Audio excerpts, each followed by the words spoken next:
नमस्ते, स्वागत है आपका एक बार फिर से एचआर डेस्क पे। आज हम आपसे बात करेंगे proper work distribution and work limitation. इसके बारे में बात करेंगे। ये है क्या?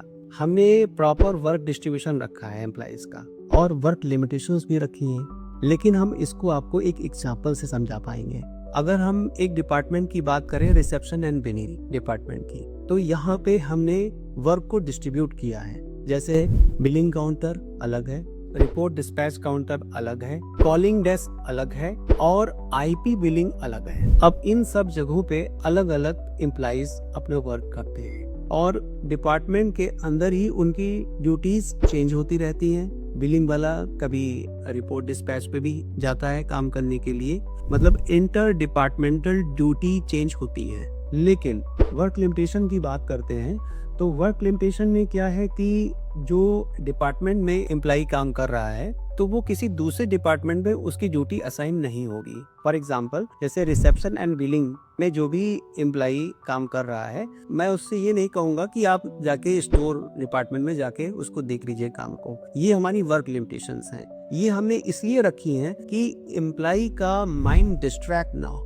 जो उसकी एक्सपर्टीज है वो एक ही डिपार्टमेंट में होनी चाहिए। अगर वो रिसेप्शन एंड बिलिंग डिपार्टमेंट में काम कर रहा है तो उसी डिपार्टमेंट में जो भी काम उसके हैं, जो भी काउंटर्स हैं, उनमें उसकी एक्सपर्टीज हो। दूसरे डिपार्टमेंट में अगर हम उसको डिप्लॉय करेंगे तो माइंड डिस्ट्रैक्ट होगा और कंसंट्रेशन भी नहीं प्रॉपर बन पाएगा, जिससे वर्क क्वालिटी इम्पैक्ट करेगी। तो हमारा proper work distribution and work limitation, इस पॉलिसी पे हम काम करते हैं। एक दूसरी पॉलिसी भी हम उस पे वर्क करते हैं, सरप्लस एम्प्लॉय पॉलिसी।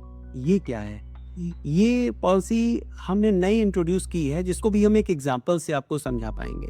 जैसे कि रिसेप्शन एंड बिलिंग डिपार्टमेंट, उसमें हमें जरूरत है एम्प्लॉइज की, 5 एम्प्लॉइज की जरूरत है, लेकिन हम नेक टू नेक एम्प्लॉय नहीं रखते हैं कि 5 एम्प्लॉइज की जरूरत है तो 5 ही हम रखेंगे। हम 2 और सरप्लस एम्प्लॉय रखते हैं। क्यों रखते हैं? ऐसा हम क्यों करते हैं? क्योंकि वीक ऑफ भी होते हैं, तो कोई वीक ऑफ पे चला गया तो 4 ही एम्प्लॉय रह गए, उस हिसाब से तो सब पे बर्डन ज्यादा आ जाएगा। या किसी ने लीव ले ली 1 दिन की या 2 दिन की, तो भी वर्कलोड बढ़ जाएगा। वर्कलोड बढ़ेगा एम्प्लॉय पे, वर्क क्वालिटी इम्पैक्ट करेगी। वर्क क्वालिटी इम्पैक्ट करेगी तो पेशेंट केयर सर्विस भी इम्पैक्ट करेगी। तो ये एक चैन है जिसको हमने बहुत अच्छे मैन्युअली तरीके से स्टडी किया है। तो इसलिए हम सरप्लस एम्प्लॉय रखते हैं। इसमें कोई दिक्कत ना हो, कोई लीव पे जाए या कोई वीक ऑफ पे जाए तो आराम से मैनेज हो सके, किसी एम्प्लॉय पे ओवरलोड ना हो, वो बर्न आउट ना हो। ये मेरा पहला फोकस है। इसलिए जो भी ये पॉलिसीज फॉर्मुलेट की गई हैं वो एम्प्लॉय वेलफेयर के लिए और साथ ही साथ पेशेंट केयर सर्विसेज को भी इम्प्रूव करने के लिए की गई हैं।